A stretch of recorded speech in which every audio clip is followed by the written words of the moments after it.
Hey everyone, welcome to my channel. Today I will be reading a multi-character exeter by Sunflower Shoto on Tumblr. So let's get into it. Bakugou. For people that claim to hate each other, young Katsuki pay a whole lot of attention to each other. It's almost like you pick up for sport. Your classmates are the first to point out that if you really dislike each other so much, they might just not stop speaking to one another.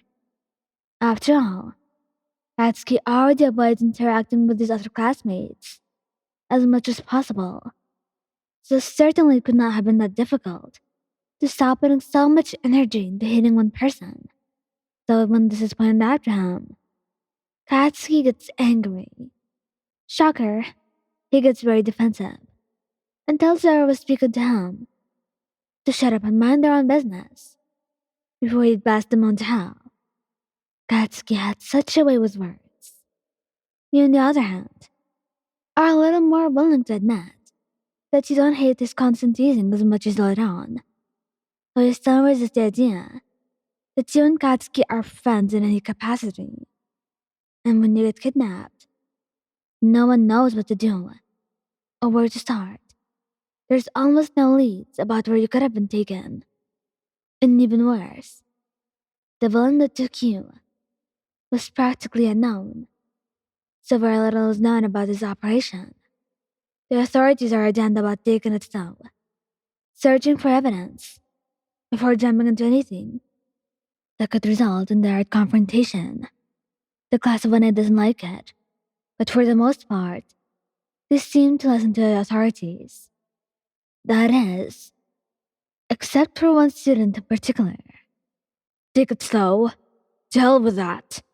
Ellen could die, because you bastards don't know how to run your job. He's completely restless and unable to focus in class, because he's too busy thinking about all the shit that he might be subjected to. He can barely even sleep. That's just how much he's so occupied by it. Every time a detective talks about wanting more evidence, Katsuki wants to kill someone. Really? And it's barely 3 days before Katsuki decides to finally take matters into his own hands. He had been kidnapped by the League before, and if anyone can figure this out, it would be him. No one in 1A fails to notice just how much Katsuki seems to want to get you back. But when anyone says anything, he brushes them off immediately. You think I give a shit about Helen? I just don't want the shitty school to get shut down, because it can't keep its students from getting abducted every 10 seconds. Sure, buddy. He comes up with a plan. Well, half a plan. It's not a really good plan. The plan is to essentially search areas where violent activity has been especially high and tear each block apart in the city, brick by brick, to try and find you. Katsuki trusts his instincts enough not to plan out his every move. Did it lack strategy? Yes. But it was something, and Katsuki is sick and tired of waiting for something to happen. And it's his 4th night searching the city when they finally find out where you're being held. You're in surprisingly good condition. Aside from a few minor scrapes, they are uninjured. Just a few low-level lackeys have been left off to guard you, and Katsuki makes quick work of them before untying your wrists and ankles and pulling you to your feet. You're welcome. He says it before he asks if you're alright, or before you can even say thank you. Not that you're going to anymore. His hand is still wrapped gently around your wrist, his other on your waist. Seriously, I'm not some damsel in distress. You can let go of me now. I'm not going to. And you're suddenly cut off by Katsuki's lips on yours, stunning you into silence. You freeze for a second, and then melt into the kiss, shutting your eyes. When you pull back, your face is hot, and you're unsure of what to say. If you ever get kidnapped again, I'm breaking up with you. Okay, dipshit? Shinzo. You and Shinzo have never gotten along. You find him creepy and condescending. And he finds you obnoxious and judgmental. The two of you are bickering constantly. Or at least the two of you would call it bickering. The rest of the first years would call it shameless flirting. Something that you both deny vehemently. It was difficult not to notice the easy flow of banter between the two of you, even if it was mostly hostile. Still, both of you stuck to your convictions and remained strictly frenemies. To the surprise of absolutely no one, you were at the school event when the villains showed up, continuing in their goal of deteriorating the reputation of UA with a direct attack on school property. You and Hitoshi had been partnered up for an exercise and ended up having to fight together. There were too many of them for just the two of you to handle, and one of them had some sort of quirk that allowed them to have resistance to Shinzo's mental control. With this quirk only used against one of your two opponents, you found yourselves at a disadvantage.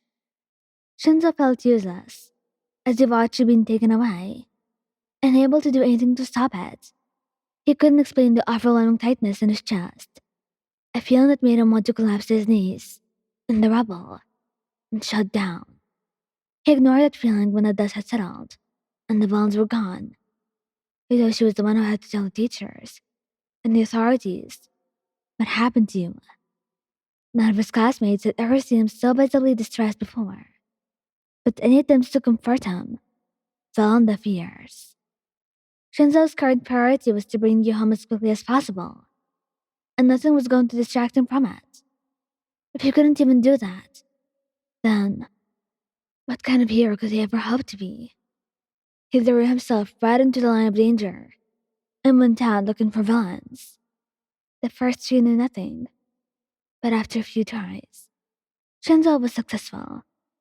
He managed to brainwash the villain into revealing where he had been taken, and from there, he went to the authorities.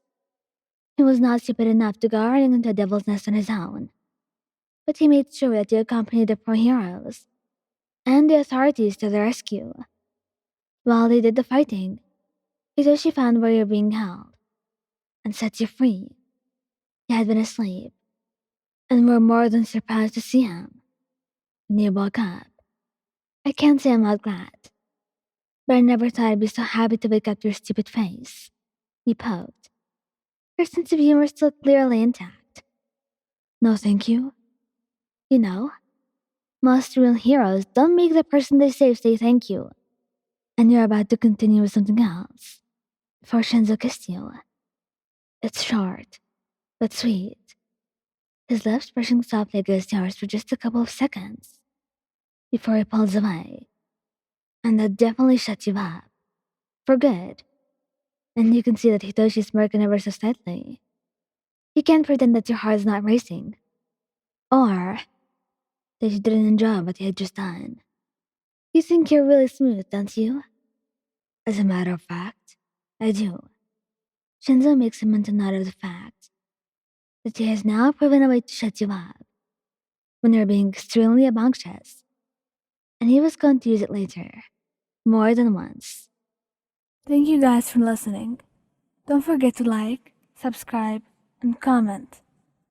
I hope you enjoyed listening to this as much as I did making it. Anyway, goodbye.